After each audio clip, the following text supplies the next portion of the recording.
in a sense, I guess we're all unique. We all got our own little story, and that's what sets you apart from a similar business. Well, hello and welcome to the Direct Selling Accelerator podcast. This is a place that you can come to help you grow your beautiful business, whether you're at the very beginning of your journey or you've been in this industry for a while. And one of the fundamental, most important parts to growing a successful business in this industry is the human element. And this is a part that can get so easily lost in the time and day that we're in right now, with the rise of AI, with technology, with all of these tools at our fingertips, and of course, social media, which begs the question that everyone's asking, what is real and what can I trust? What we need to be doing is sharing more stories. Now, you've heard me, if you've ever done any training with me before, you've been on this podcast before, you've heard me harp on and on about the importance of your story. But I decided to take this up a little level today, and I wanted to do an episode with a difference. And we've never done this before, so I hope you enjoy what we're about to do. But over the years, I have met some incredible human beings in this space. One of them you've never heard from before, and three of them have been on this podcast previously. And I am so overjoyed to be able to bring them all in for one all-encompassing episode today, where you don't hear from me harping on about the importance of story, but you're going to hear from four very experienced, very successful people who are both in the direct selling industry and out of the direct selling industry, sharing how stories have changed their businesses and changed their worlds. Each of these people has a different reason for sharing story. They have different ways that they do it, and they each share some tips and strategies. But more than that, these are all really incredible, really powerful individuals that I know each are going to inspire you in a different way. I love these people. They're very, very special human beings to me, and I'm very honored that they took the time to come in here and help me share this message with you, which I know each of them are very, very, very passionate about as well. So as we go through this episode, I'm going to introduce each of these beautiful guests to you, and we're going to kick off with somebody who many of you have heard me talk about before. I cannot believe he's never been on the podcast, but he is famous in his own right, and that is the incredible Igor, who is behind Anver's Confectionery. Now, if you've ever seen me do a keynote presentation, you would have heard me speak about Anver's world-famous, world's rarest chocolate. Well, this story is one that I share to explain the importance of storytelling. And I thought, you know what, why not pull in the man himself to tell each of you a little bit about why his story has become such an important part of his business and how he discovered that. Now, I'm going to be really honest here, because he certainly was as well in this episode. He didn't want to share his story and he didn't think it mattered. And I think that's probably where many of you sit today. But as many of you know, his story is very powerful and very important. So I'm going to hand over. We're going to start off with the incredible Igor Van Gerwen from Anver's Confectionery. Enjoy this episode. I know it's going to be really powerful for you. And I hope at the end of this, you've got a little bit more courage to get out there and share your story with the world.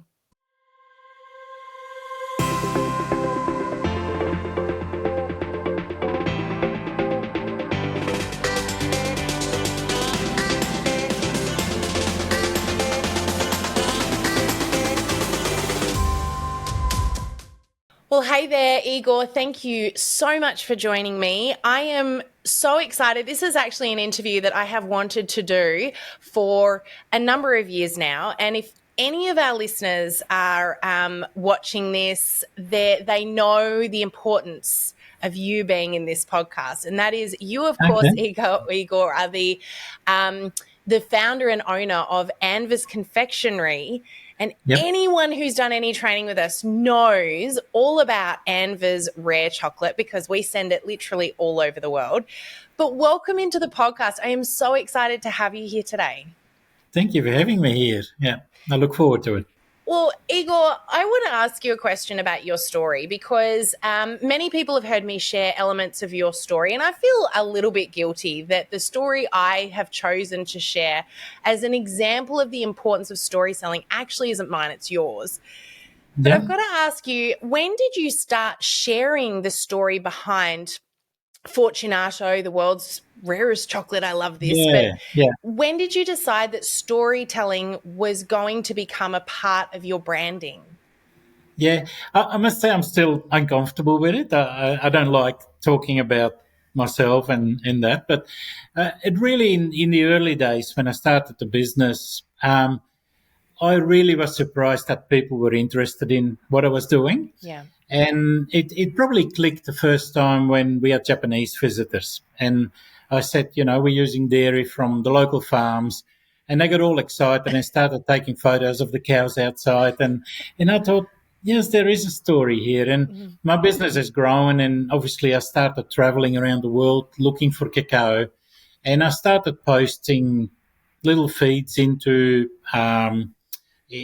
the social media, Mhm. and people were really interested in that. And then the local newspaper picked up on it on one of the trips as well. And I just thought, yeah, I just had to tell myself basically that people are Yeah. interested in my story.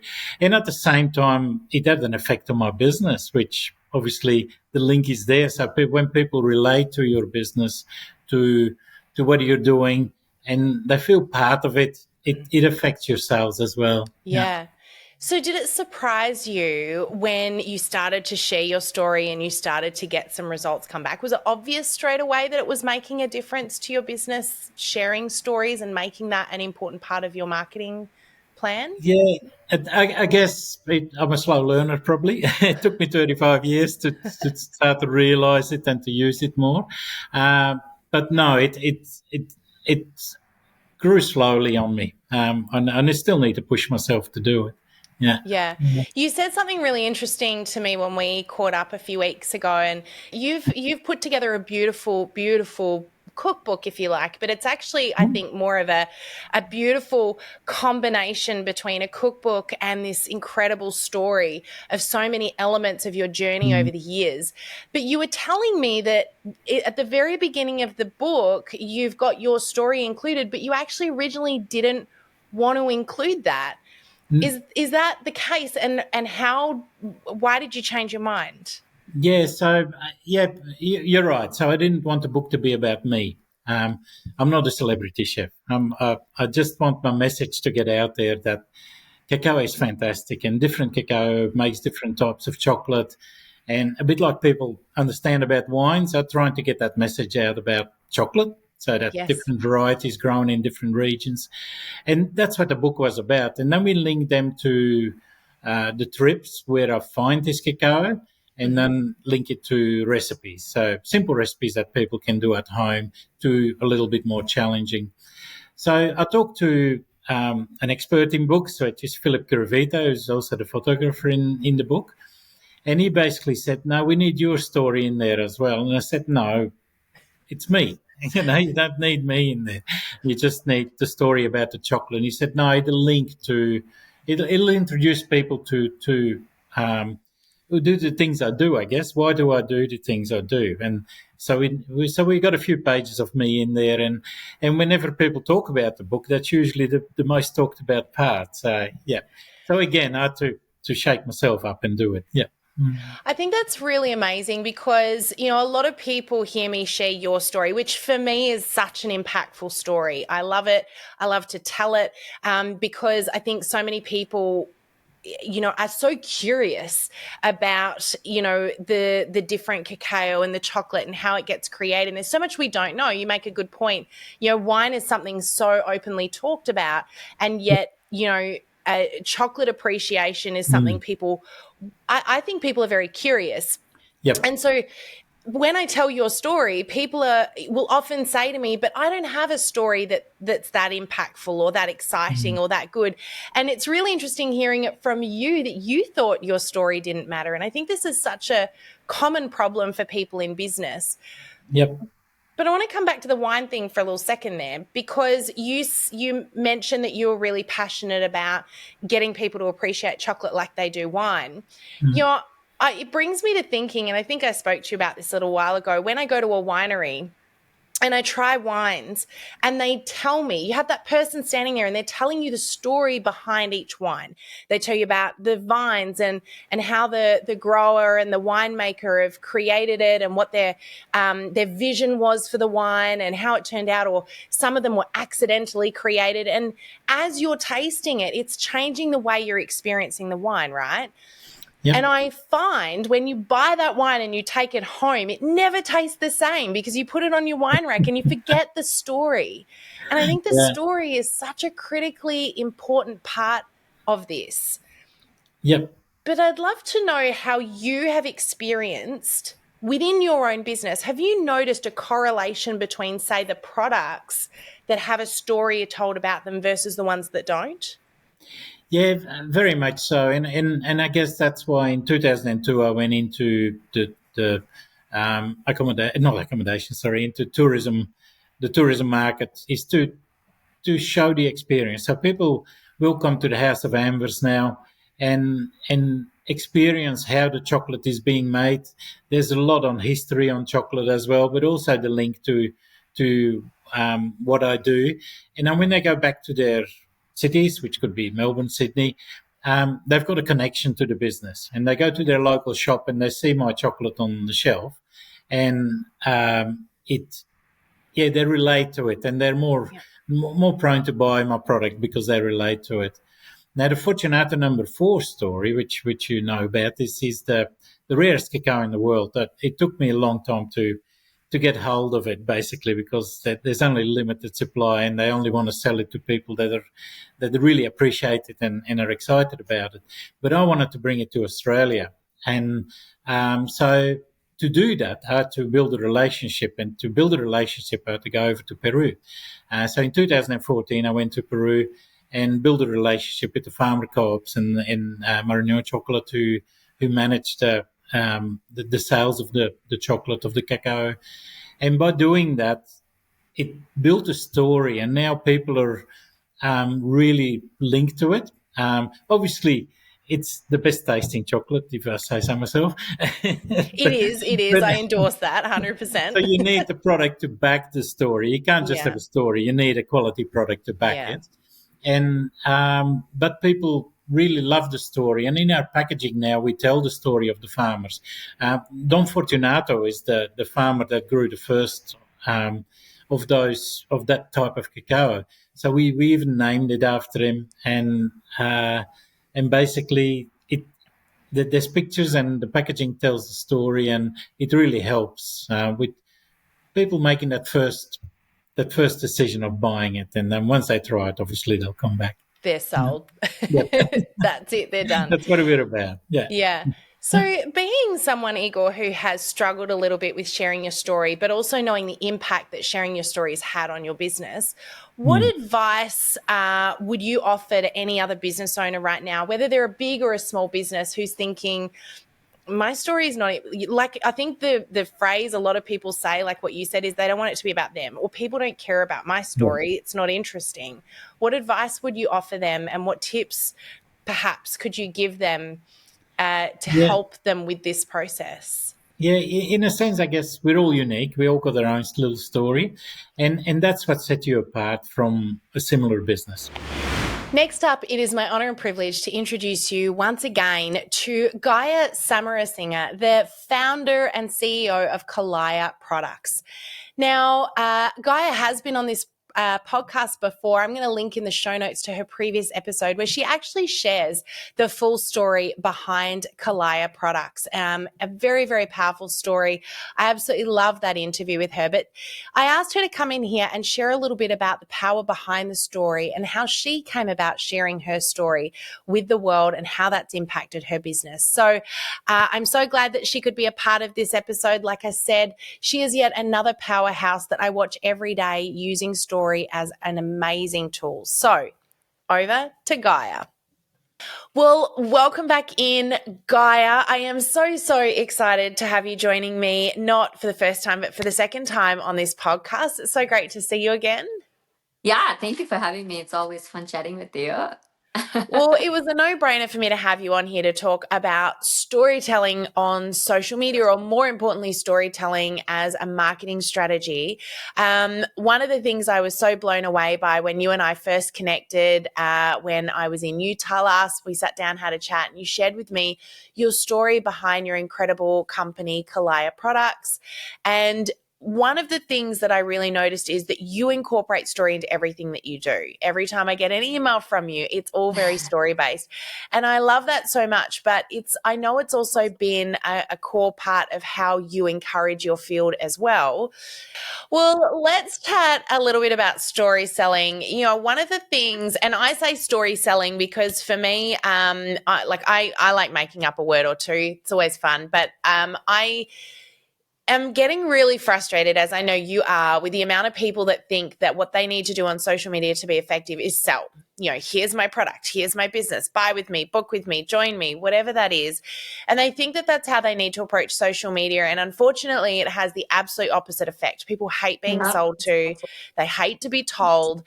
But when we share stories, we sell without selling. And so storytelling to me becomes story selling, because essentially what we're doing is sharing our experience. hmm Is this something that for you was always a very natural thing, or did you kind of have to coach yourself into storytelling effectively for a marketing strategy? So, being in the direct sales industry, we are all about personal relationships, right? I Yeah, mean, when we talk about, back in the day, belly to belly selling, yeah, you get somebody in front of you, you tell them a story, you connect with them, and then the sales naturally follow. But when we started transitioning more into online selling and social media, I don't know why that we kind of went away from it, right? But we're not doing anything different than what we have always done or what has always worked. But when it comes to social media, people struggle. And I know I myself struggled when we pivoted after COVID to from more in person to online. Really, how do you craft that story? And so, to answer to your question, I don't think it was anything new for me, at least personally. But I will also agree with you that I found that to be very challenging to do. And here's why: when we have a room full of people, you have time with them. mhm, You could create a product experience, you connect at a deeper level. Whereas when it's online, you're not talking to one specific person, you're not getting the feedback right yeah, as you're having that conversation. And also, the attention span is so short, right? Like that yeah, scroll is happening constantly. So you need to be very effective in that storytelling to grab yeah, their attention and get to the point. And I struggled with that, to be honest, when we first started pivoting yeah. to selling online and sharing online post COVID. So it took some trial and error to really figure out how to be effective in that. um, but at core, we are not doing anything that we haven't done before. Yeah. It's such a good point. Actually, something I hadn't really considered is, yeah, for sure when we're in person, but it's exactly what you just said. It's you get that feedback, and so someone can say, "Well, how do you Yeah. use this?" or "Which of hmm these products do you prefer?" And you Yeah. as the expert and the distributor can then feedback, "Hey, well, hmm this is how I do this, or this is why I do that, or this was my experience, or yeah, the first time I used the product, Yeah. I struggled with it too. This is why, and this is how Uh-huh. I got familiar with it." But when we don't have that one-to-one feedback, because social media is one to many, it's hard to know hmm what those little stories and snippets, because that's what they are, Yeah. need to look like.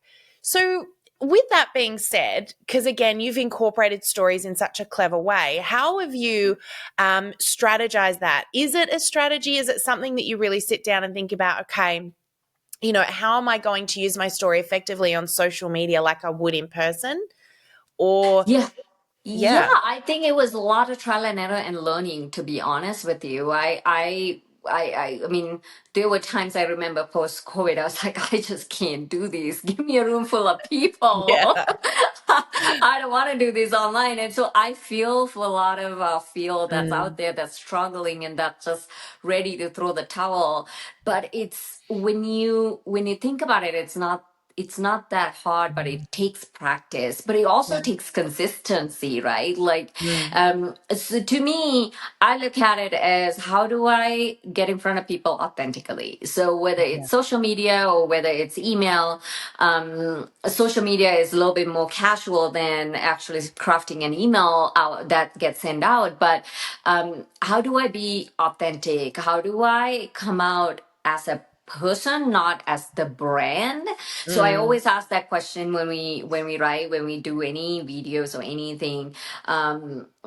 That's one thing, because people do business with people, right? yes. So it hasn't changed. It really hasn't changed. And if you look at any of the influencers that are really crushing it out there on the social media space, they are coming out and sharing their authentic self, and that's also hard. I know for me, I used to be the person that I don't accept friend requests from anybody other than my friends and family. I keep everything private. But I came to realize people want to do business with you. So if you're not getting out there and meeting people like we did back in the days, this is Yeah. your only way of letting them in and letting them see who you are. So Mm, you just need to start showing up authentically, in you honestly, you'll figure out how to talk about products effectively and what you're selling effectively as you get comfortable with being on the platform. I think that's where yeah. everybody needs to start.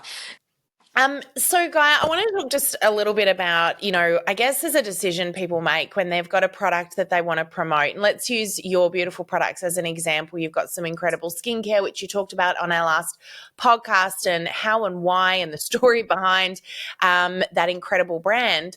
But if somebody wants to show up and share one of those products, how do you coach them to talk about the product in a way that's going to be more effective than, hey, here is the moisturizer, here's what's in it, here's how much it costs, here's the link to buy it? Do you take them through a little bit of a process to help them more specifically promote that product in a way that's actually going to connect and resonate with people? Yeah, I mean, I like to keep it simple. Honestly, you just bought the product, right? Our business kit comes with all the products, and I tell people, take people on the journey. Yeah. Don't wait until a month or two later, until you have your own results, to come out and say, oh, I started a business and here's my link to buy. But instead, if you actually do the unboxing, if you actually told them why you were attracted to this brand, you don't have to say that this is the most amazing skincare in the world. You haven't tried it, so you can't say that that's not authentic. So I always tell people, just say what attracted you to the brand. Is it the packaging? Is it the brand story? Is it the ingredients? Or like whatever it is, there's something that made you make that decision to jump on board. Start there. Start Yeah. showing up and sharing people. So What would good. you tell your girlfriend if she asks, why did you join? You're not going to say, oh my gosh, this changed my skin, when you haven't even used the product, right? Yeah. You will just tell what are the things that attracted you to the brand. I So love that. take people on that journey, and then Yeah. when you get the box, unbox it and show how you're using it. And if you don't like any of the products, Mhm. it's okay to share that, right? If you struggle with a product, it's okay to share that. What that does is that makes you even more authentic and relatable, and go through and share that journey with the people around you through social media, and that gives you so much content to share as well, right? If you're Yeah. waiting for that one before and after, that's one thing to share. But if you're Yeah. showing up and sharing how you're using the products, what are you learning about these ingredients, what kind of support you're getting from the company, like all of those little things Mm. can give you enough content to come out and share, in eventually people will go, oh, she's consistent, she's sticking Mm. with it, and I love what I'm hearing, and she's authentic, I want to be part of that. In Yeah. So just keeping it simple, we don't need to overcomplicate it. Yeah, I love that so much.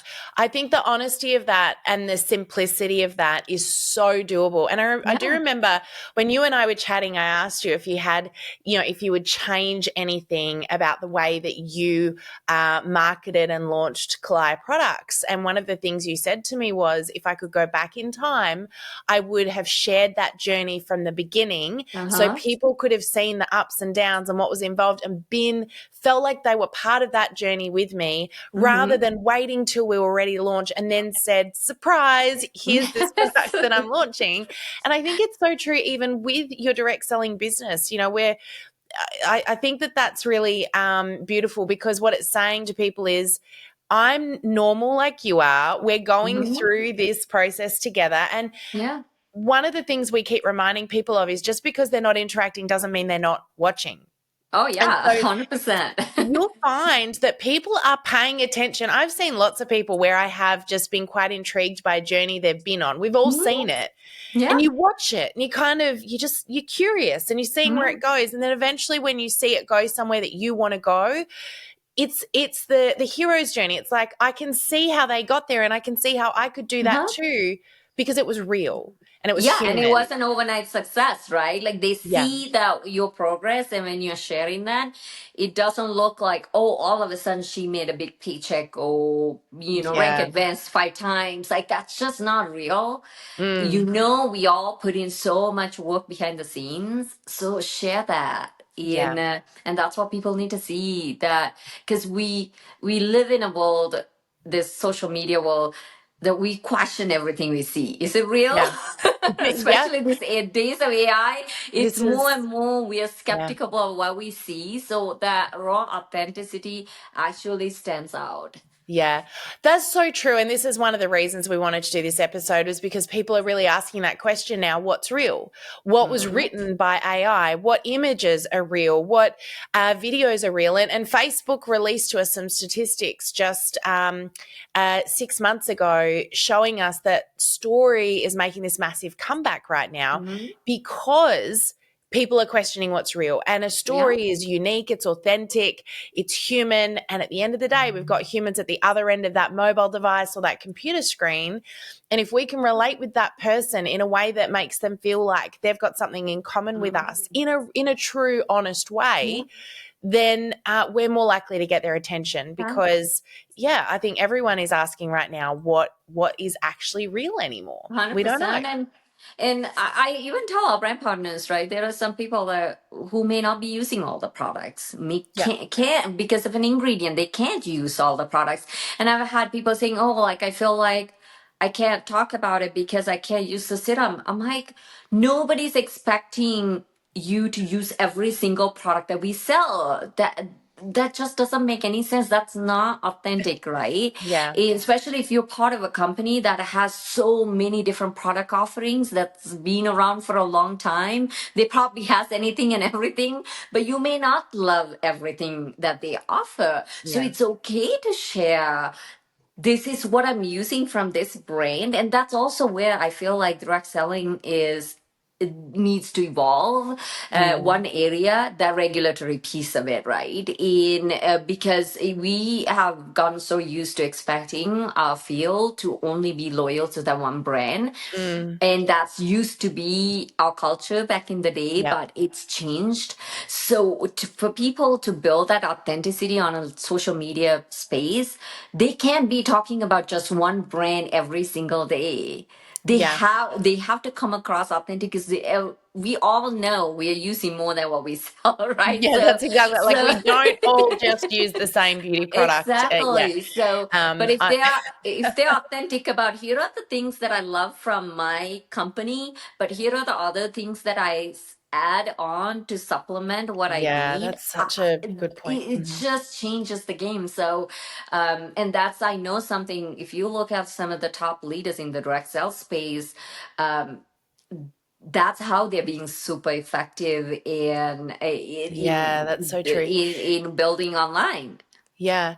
It's a really good point, because, and yes, it would be great if you sold all those products, but at the end of the day, if you're honestly sharing, hey, here's how I do my makeup, and I actually also use this awesome product. I don't sell this one, but this is why I use it. Yeah. It's that I love that authenticity that you speak about, because I think there's this fear that people have that, number one, I have to know everything back to front. I have to know every product before I can talk about it, which is rubbish. Partly because if you know everything about it, people feel like they're being sold to versus they're having a conversation. Like, love what you said before. How would you talk about it with your girlfriend? If you were sitting down having a glass of wine or a coffee with your girlfriend, you would say to her, oh, I haven't actually used that product for that purpose yet, or I don't know how to apply that product yet because I haven't tried.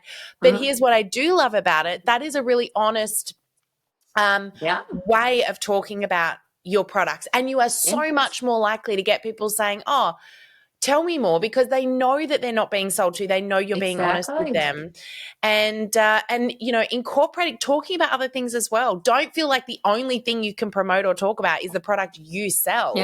You know, if you love something and it, you know, it supports what you do, you know, and I think that's a really good point that we're seeing actually, we've seen some mergers in that space happening in the last 3-4 months, where I really think over the next 12 months, we're going to see a big shift in people selling multiple products from multiple companies, and the direct selling industry becoming very, very different to how we currently see it. I don't think things are going to stay as separate as they've always been, but watch this space.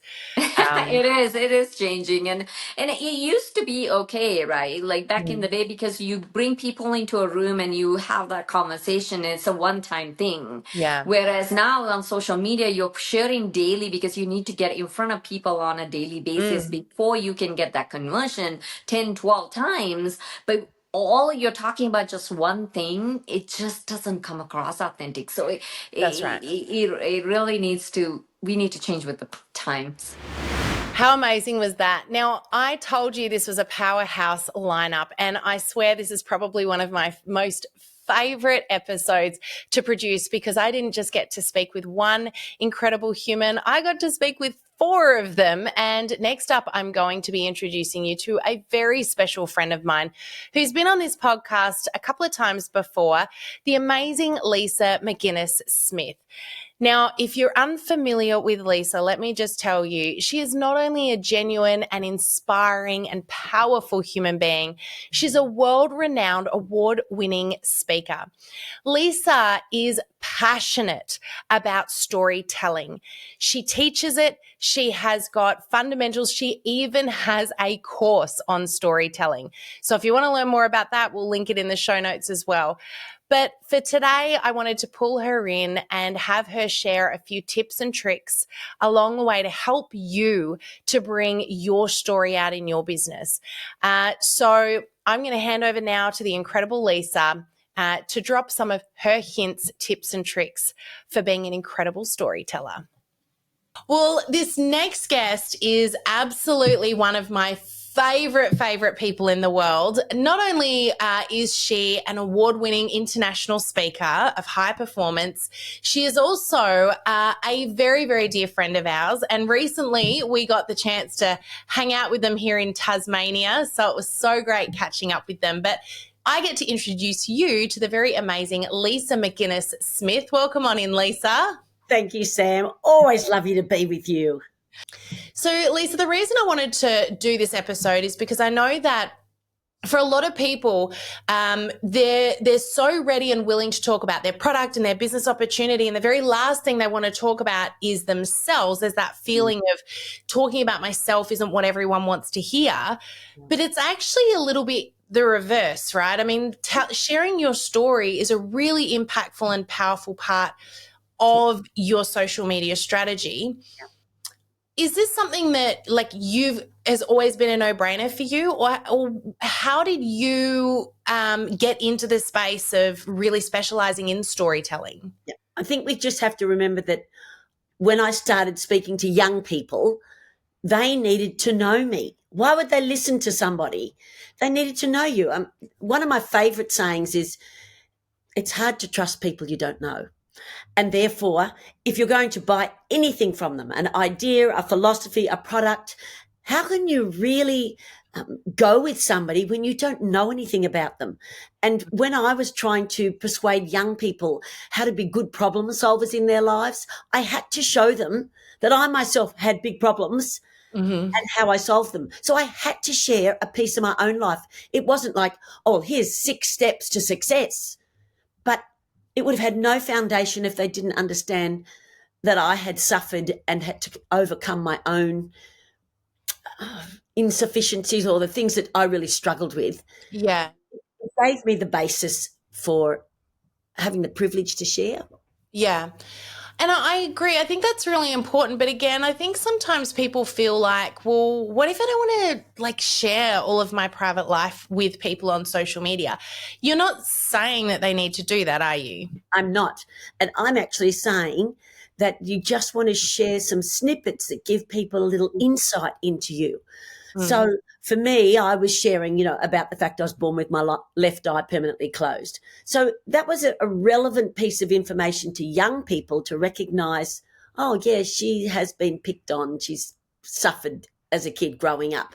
So I could make the story 30 seconds or I could make it 5 minutes and tell them a detail. But really all I need to do is do what I just did then. I was born with my left eye permanently closed. Because that's a curiosity piece. Yeah. Oh, I wonder why that happened. People are starting to think, and then you decide whether you're going to share more or not. Is it relevant or is it irrelevant? Yeah. And so relating is really what you're talking about here, and giving people a way to resonate with you and go, oh, I get that feeling. I know what they and we're alike. We've got some similarities. Yeah. You said something before that people want to hear more about your challenges and your successes. And I kind of want to hone in on that for a second, because again, I think that sometimes people can I totally agree with you, but I think people can misunderstand that as well to mean that we only talk about the negative stuff. But it's not that. It's that people want to see almost the hero's journey. So if you're going to share how you got to where you are or what your success is or how you solve the problem, people are always asking that question, will that work for me, or are we similar? Is that even, is my journey going to be the same? And so by painting the where you came from to where you got to, or what that journey might look like, even in just a couple of lines, it helps people feel like, oh, I could probably experience the same thing as you because we've got similarities, right? Yes. And I think people do want to know that you're worth listening to, that you've got something that you've accomplished that makes them think, oh, I could learn something from her. Yeah. I mean, in an introduction, people are giving you, they set you up in a sense, and we can introduce ourselves with just a couple of lines. Yep. I could just say, look, I've spoken to 2.5 million people, but, my smallest audience is 4 people. It's like, it's just showing that, hey, you can have a big experience, but really life is about the moment. It's today, and what do I have to share that's relevant right here, right now? Yeah, yep, so true. And so when you started sharing your story, I'm guessing that you probably felt as uncomfortable the very first time you did that as anybody does when they start sharing their story. Did it surprise you the impact that sharing your story had? Absolutely, because I actually went to teach young people about goal setting and problem solving. So I had an intention. I really wanted to help them get practical skills, but I realised that until they knew a little bit about me and until they could lean in with me and say, oh, actually, she's interesting, they weren't quite ready to learn from me. So, I'm a school teacher by background. I'm a sports psychologist by background. I've done these different skills, and what they really want to know is, do you relate to me and can I relate to you? And the other thing they want to know is, are you fun? Do you believe, and this is a loaded question because I know the answer here, but can you tell us if you believe, and why it's so important, story should be a key part of a marketing strategy for any business? Yes, for the same reason that I talked about trust. Mm-hmm. We're always trying to build trust. If people are going to buy, like in my case, they're buying storytelling, or they're buying Lisa coming in to do an inspirational talk. So they've got to trust me. And if they're watching my socials and seeing that when they're just watching a 20-second snippet on a social and they're going, oh, I really like that girl, or yeah, that's a really funny story, then they're more likely to say, yeah, let's call her and see if she's a good fit for our conference. Yeah, awesome. Little tiny bits. Yeah, wow. So is there a process people can use or a formula people can use to tell a story, whether it's big or little? Because, I mean, it sounds pretty complicated, breaking something down to just a few sentences like that. Is there a formula that you would encourage people to use, or a process they could use to do that? Well, as you know, I actually teach storytelling, so, there's a whole series of things you can do, but let's just give a few tips. Firstly, you need to start in a way that grabs attention. So it might just be giving a date, or making a statement, or saying something that's controversial so that people lean in. Like, it's something simple. Mm-hmm. But then I believe that I teach people to almost break their stories down into 4 different statements. So this is a key thing, that I can get people to write out their whole story, and then we can pick out what would be the 4 key statements in the first 2 paragraphs, and what about in the next 2. And that way they can see that they can travel a long way through the story by just pulling out key points. And if they can't do it, someone like me can. Yes. And I can show them, hey, you write out your whole story and I'll show you how we can do that in 30 seconds. Yeah, I love that. Now, one of the tips you gave me, and this was a game-changing tip, because when you and I got chatting about this, and by the way, for anyone who wants any storytelling training, support, coaching in any way, you've got an amazing, amazing course on storytelling, which we'll put into the show notes with this. Greg and I have been through it. We've put loads and loads of our members have done it and have raved about it. And it certainly has helped me format and formulate the way I might tell a story really quickly and easily on social media.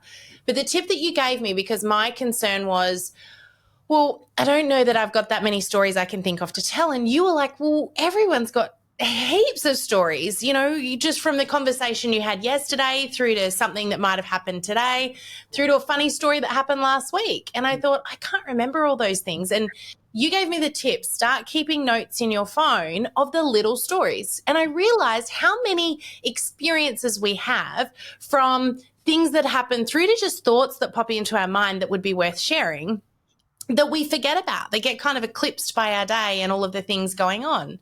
And that's been such a game changer for me. Have you got any other little tips like that to help people recall or know what stories are worth using? Yes. Well, I started off by having a little tiny notebook, and I started just capturing ideas that really appealed to me. So I might be in a movie, I'm sitting there, and then I'll just like, oh, I love that. And then I'll write down the quote. It's just enough to prompt me to be able to go back and revisit it. Or, I do believe that the notebook helped me to start capturing slices of life. Like, I might write a note of, the taxi driver that took me to Sydney Airport. And that will then take me back to, that conversation I had with that guy that was over 15 minutes, and yet we landed somewhere really special and connected. And I feel that so often people just miss moments by not capturing it. So, I dictate to my phone now instead of writing notes. But even then, you do need to have a prompter line that actually brings it back for you. What about emotion in the story? One of the things that I really still struggle with is, of course, sometimes sharing the emotional context of the story. So it's one thing to share the story like you're telling it, but it's another thing to actually share how that situation or whatever it is might make you feel. And I'm wondering, how much is too much? Like, is it important to share the emotion behind something? Like, talking about how something made you feel versus just telling the situation. Like with your eye, you were talking about the bullying. You could tell that 2 different ways. Here are the facts, but here's the emotion. What's the balancing act there? I do think emotion can just rise up sometimes when you're just telling the facts. So for me, even though I tell my story a lot about my growing up, there's some days where it just catches in my throat. It's like I'm right back in that moment where I'm still dealing with the nastiness of somebody making me feel small. And I can feel the tears welling up in my eyes, even as I'm sharing, the nicknames that they called me. And it's like, oh my goodness, it's still close to the surface. And I used to be afraid of that, Sam. Yeah. I used to be, I don't want to show that emotion because I feel out of control.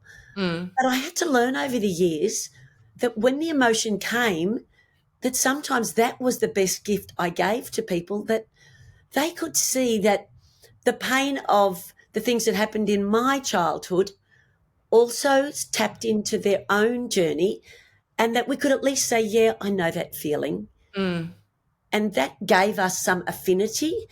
Yeah. So I do think that we shouldn't be afraid of emotion. I don't think you should ever try and use emotion to manipulate. I think that emotion is something that just rises sometimes. But I do think it's important that you don't talk about things so matter of fact that it's emotionless. I've been with people that I've known for a long time, but you never feel like you ever really know them because you never see their high highs or their low lows. It's like they stay in this controlled zone and you never feel quite safe with them. Yeah. Yeah, that's so true.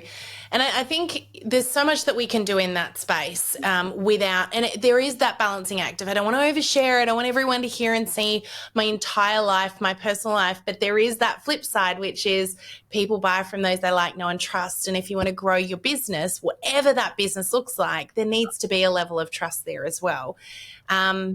And I think too, the story is so critical right now because of the rise of AI and this question of what's real anymore.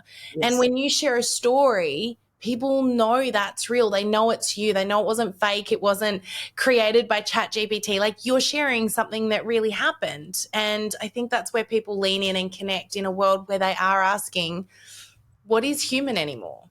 Yes. And uniqueness is our experiences.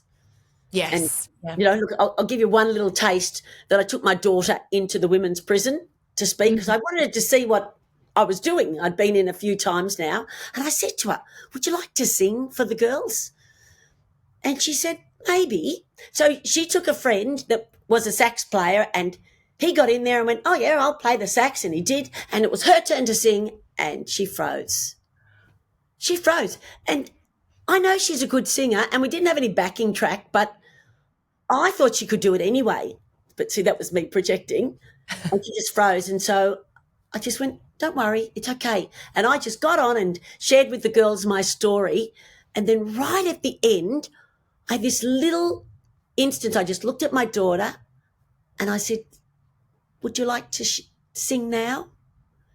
And you could just watch. We all went dead quiet in the room. And all the women looked at my daughter, who was about 16, in that age where you're self-conscious. But she'd watched her mum share some of her own pain and struggles. And she just gave me a quick nod and she got up. And I thought, I had no idea whether she could get any words out or not. And I watched as my daughter picked a song that related to the women. And it was like 2 minutes. But maybe 40% of the women tears just ran down their face as this 16-year-old girl did so much more than I could have ever accomplished because they watched a young girl who was nervous overcome her fear, give them a little piece of herself. And we all recognized ourselves in that moment. Yeah. And so sometimes if we don't share the experiences of our lives and what we're trying to accomplish with our own children and the struggle and the difficulty it feels in the process, then we are not going to help the next generation also be, as you said, human, real, relatable. We just have to allow people to have a little piece of our own experience so that they can see who they're leaning into. How amazing is Lisa? I cannot get enough of listening to her, and I learn something new every single time I chat with her. So I'm so glad I was able to have her join us for this episode. Last but not least, certainly not least, is another incredible friend in the industry.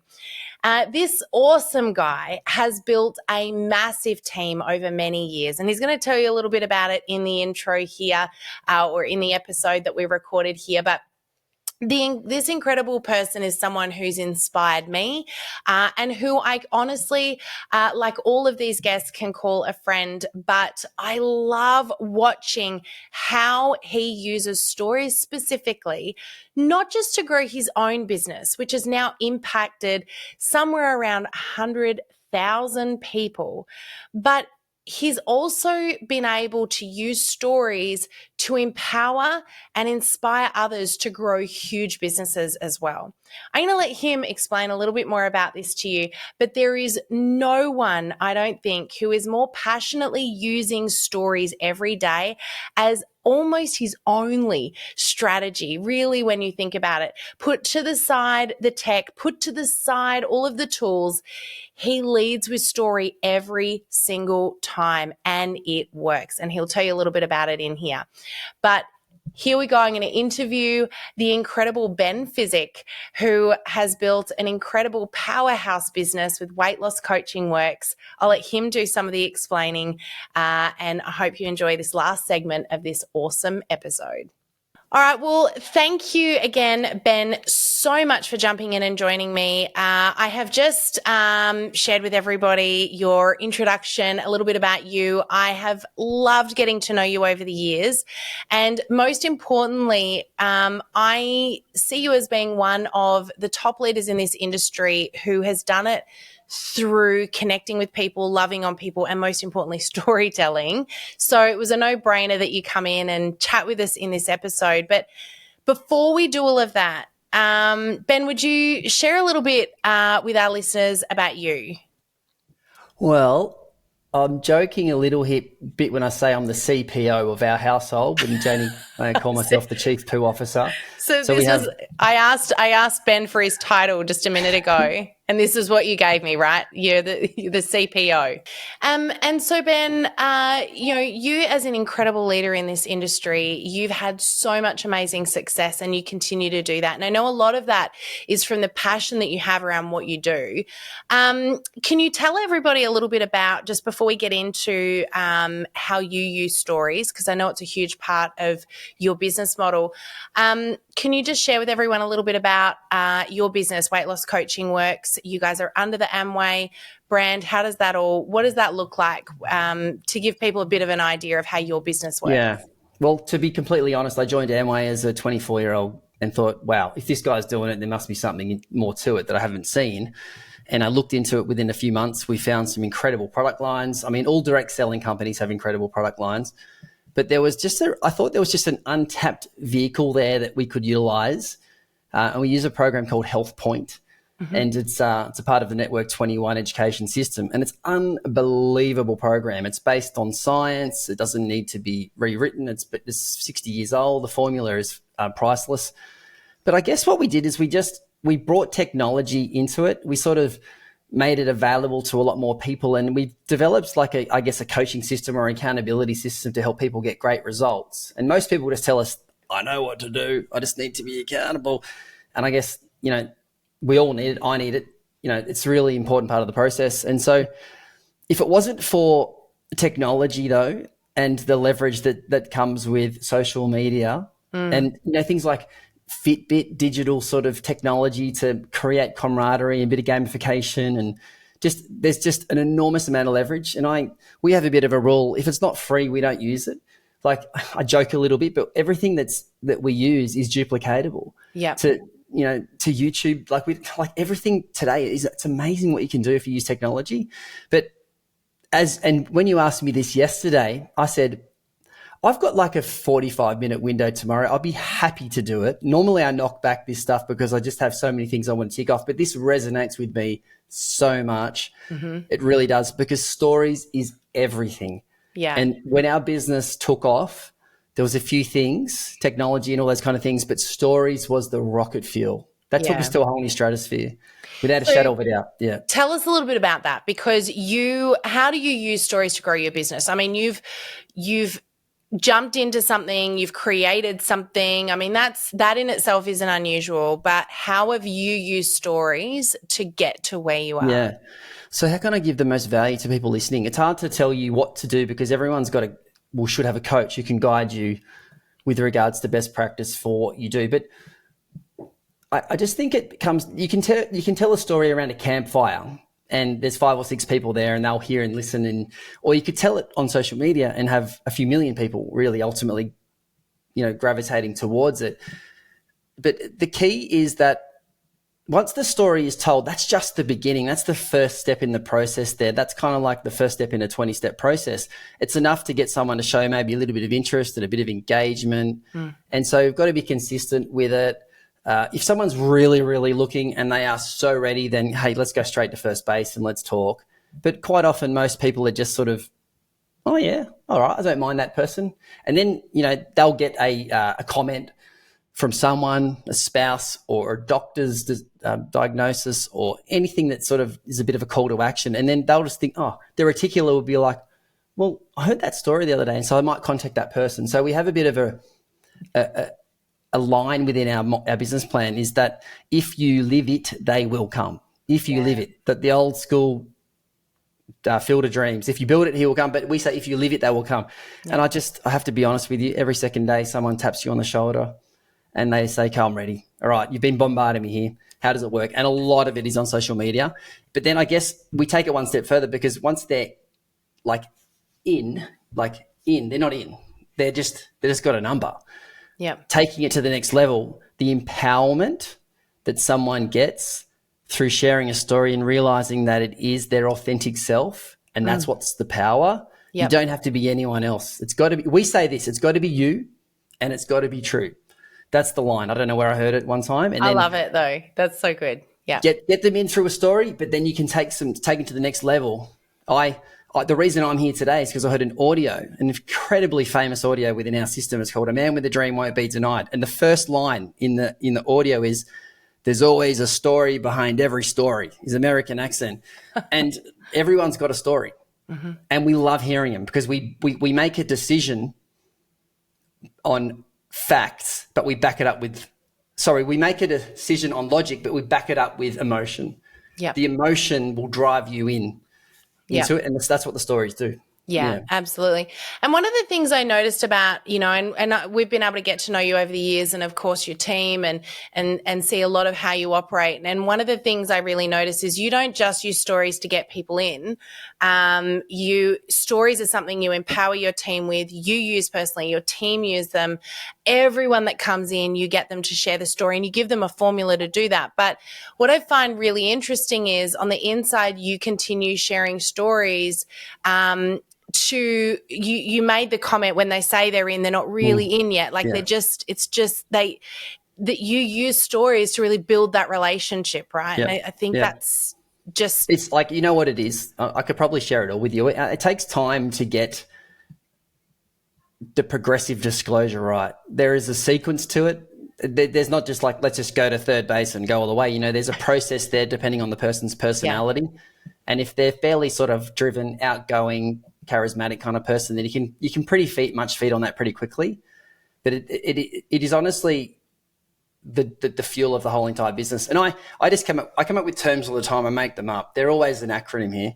But I've termed it microphone moments. How many microphone moments can someone get? Yeah. And they're holding the mic and they're there and they're sort of going, wow, you guys are listening to me. And then when you've got someone who's quite indebted to that, is that they just then they come back again and again and again, and then the trust opens up. Such a good point. I think stories are something that we think we need to always be sharing, but the stories that your customers share, when you empower them to do that, are going to be even more powerful than the stories you share. I mean, all of them matter, But Yeah. I think that's a big thing. And I notice you do that a lot. You're getting them to say, you know, just spotlighting them. Hey, just share what you told me the other day, so-and-so, or, you know, what was your experience this week? What's a win that you can share this week? Or, and people sharing that information, it's making them feel heard and seen, and empowering them. But it's also third-party validation as well, right? Huge, especially when others can comment in real time, if it's on a Zoom or if it's in a messenger chat or some kind of space where there's others, or it's a live audience. My God, live audiences and they're cheering and clapping. It's quite addictive. Yeah. You know, I think I haven't read all of Brene Brown's books, but I've touched on almost all of them. And I mean, you could Google right now stories and you'd see her name pop up. But the quote that really does resonate with me, she says that vulnerability is the birthplace of connection. And I guess when there's a bit of vulnerability, a bit of authenticity there, then that's what people gravitate towards. Yeah. So I think Ben Crow says, you are perfect with your imperfections. So you don't have to be the perfect superstar. It's a myth. And people don't like that anyway. They want to see the warts. They want to see a few war stories. And often people gravitate more towards failure than they do success. But if you keep turning up, you're going to have a lot more failure stories than success stories. Yeah. And I know from experience, when I've opened up, I reckon there's been 2 times where I've been pretty vulnerable in a space where I couldn't retract it. It went out there. It was a live space. And at the time, I just was genuinely nervous to know that perhaps I was killing a bit of my credibility. Like, we're already at this level. And both times it has worked enormously in my favor, enormously. And I've gone so much further forward from that low point. I just would be wary though to share too much when you're really deep in the trenches and you're really in a bad place. You're probably better off opening up and sharing a little bit more when you've got a scar there and you're not sort of vomiting it out on someone and burdening them with your issues. Perhaps people, you need help. And I'm sure there'll be people within your team that can help you. But when you've got a bit of a scar, a bit of a bounce back sort of you've got the Band-Aid on it now, and so it's just been and vulnerability is the starting point of it all. So just being genuine. Yeah, I think that's a really good point. And one of my questions I was going to ask you is, what common mistakes do you see people using with their stories? And I think that's probably a really good one right there is... they try and write it. Don't write it. Get rid of your pen. That's why when you said to me, here are the questions, I said, I'll have a look at them. But I feel like it's a lot better just coming out of you. You need a few dot points perhaps, but don't try and document a whole story. And if you read it, oh my God. It's your story. You should know it. You don't have to read it. Yeah. Look, and that's so true. You know, one of the things that I often say to people is if you sit down to create a social media post and it's taken you more than 15 minutes to write it, get up and walk away because you're thinking too hard about it. If you're having a coffee with somebody and you were telling them about what you're writing, you wouldn't stop and think about it. It would just come out of your mouth. So write on social media the way that you would speak, because at the end of the day, it's about building real relationships, right? And being real. Yeah, and there's another mistake you can make is using some kind of AI technology to make it sound better than what it is, because people can see that a mile away. I think there's a place for it. Don't get me wrong, like, wow, it's amazing, but you don't need that to tell your story. It's you, mate. Yeah. Like, just be true. Yeah. So tell me, I mean, you're a bit of a master at coaching people in so many different ways and empowering people to share their stories. What are some tips that you give people? Like, how do you coach your team to effectively share stories? Well, when someone sees it through a story, they think that's what you do. That's the natural progression. So, but getting it started is sometimes hard. Yep. So it's sometimes it's a white lie, but it's not quite. Like, I honestly say to someone, listen, there's someone I would really love to hear your story. There's someone that would be rapt just to hear. And would it be okay if you could come along? And that person, and there was a person. And if that person sort of cancelled at the last minute, I would maybe not tell them, because they cancelled, but it was about them. It was more about them because there was someone there. It was me. I wanted to hear it. There was others. And it was just like a little bit of a gift that they would give back. And so I would ask the question, hey, can you share? And it's very rare that someone says no, and I just say this, can I ask a favor? Mm-hmm. Can I ask a favor? And then they go, yeah, sure. And you know what, I'm blah, blah, blah, blah, blah. And then even if they couldn't get there, I'd say, Look, if you could at least just duck in and duck out or leave or whatever it might be. When it's on Zoom, I mean, who can't get there really? Like, yeah, that's right. It's just like you just need to know where the link is, mate. I mean, so I guess being genuine about it and probably not too needy, because they say, I don't know who said this, probably John Maxwell, you can't lead what you need. It's very hard to lead someone that you need. So you've got to have options, you've got to have posture, and you've just got to have lots of things happening.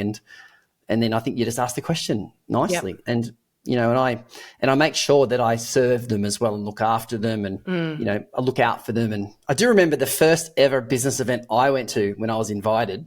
And this is, Sam, talk about fine lines. This guy had so much credit in my eyes and he was a really successful person. And I was like, oh, I don't know what I'm getting myself into here. And I turned up late. I was at footy training and he said, you've got to meet me at North Sydney Bridges or something.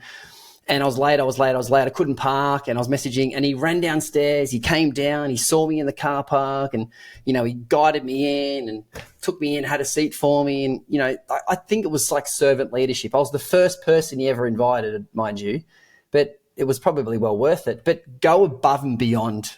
Mm-hmm. And a lot of these people that you're leading and you're looking after, if you're in direct selling, they let you down all the time. But they don't owe you anything.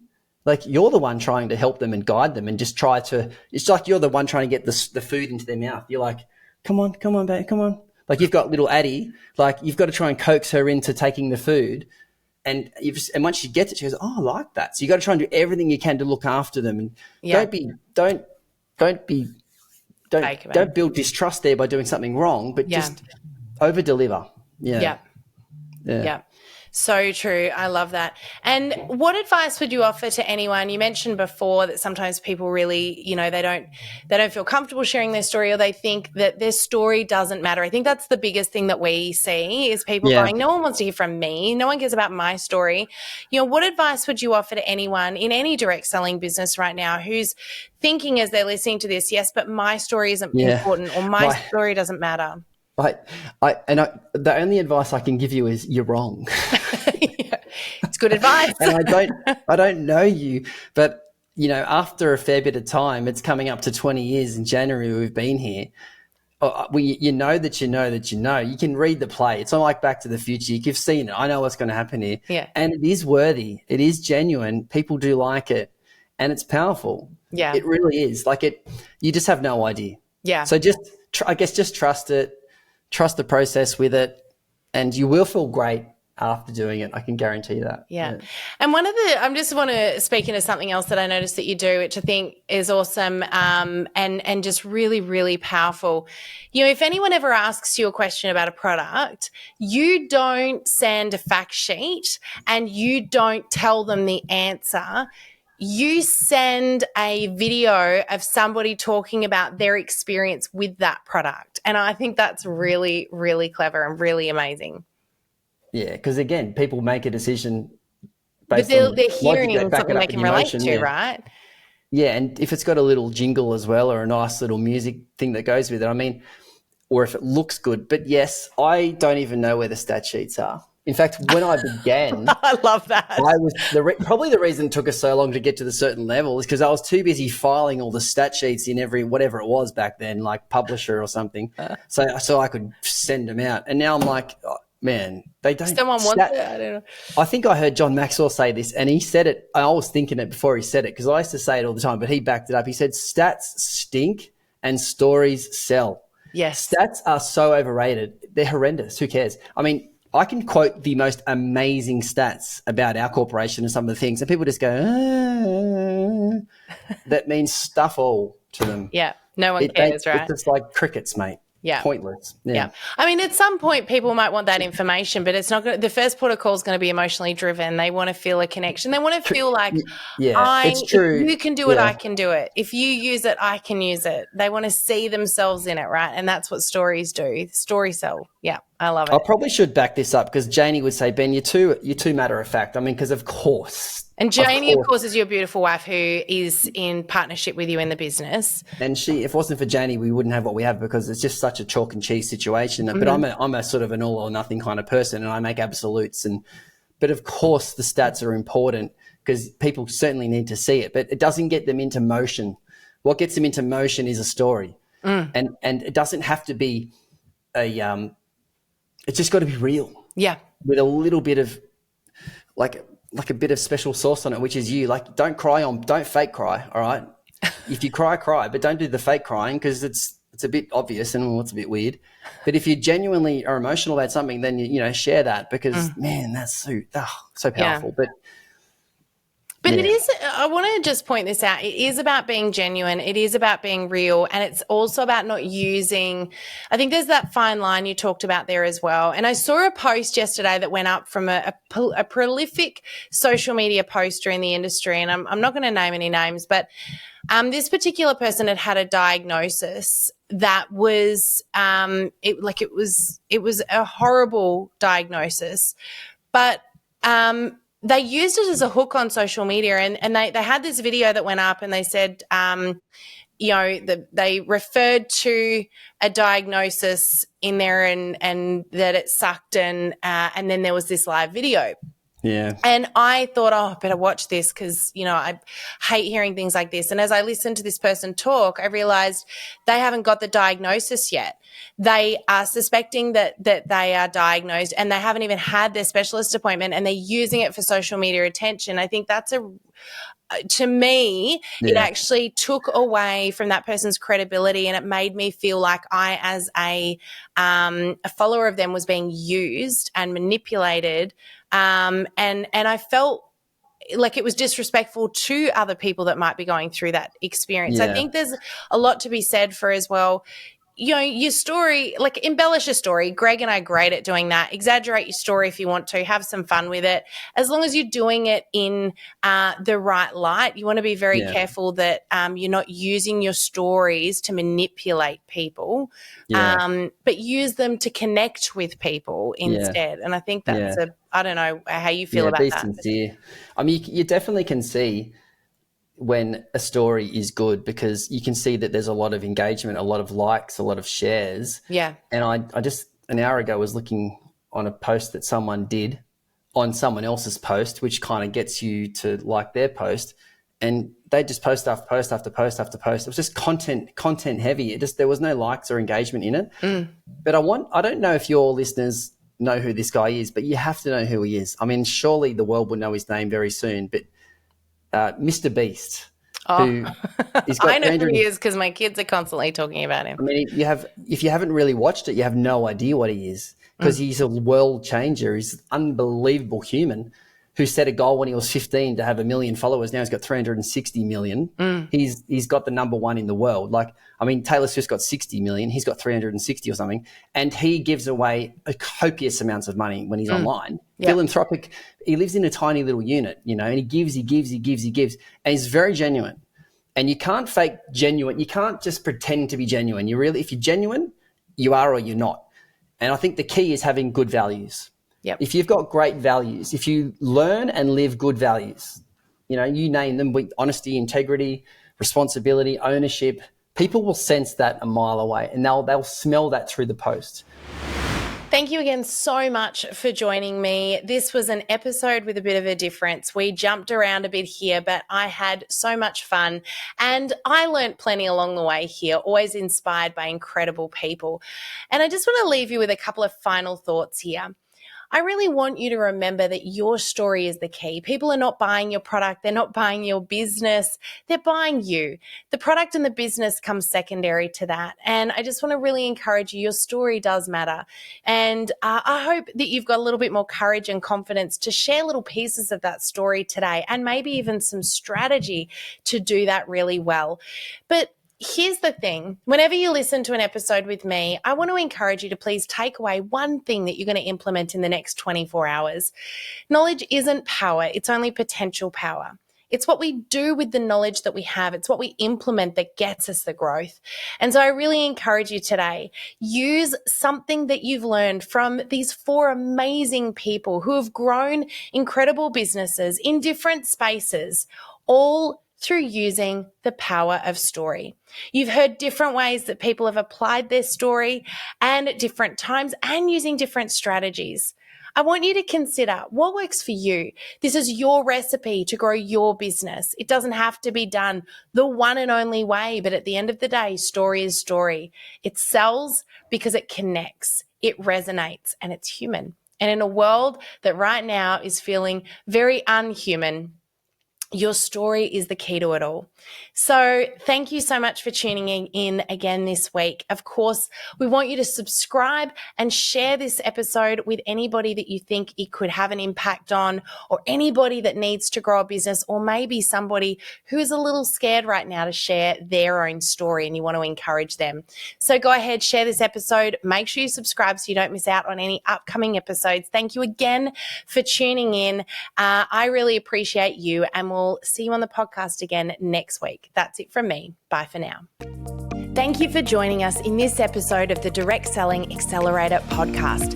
If you love listening and you found that this was helpful for your direct selling business, please like and subscribe to our YouTube channel.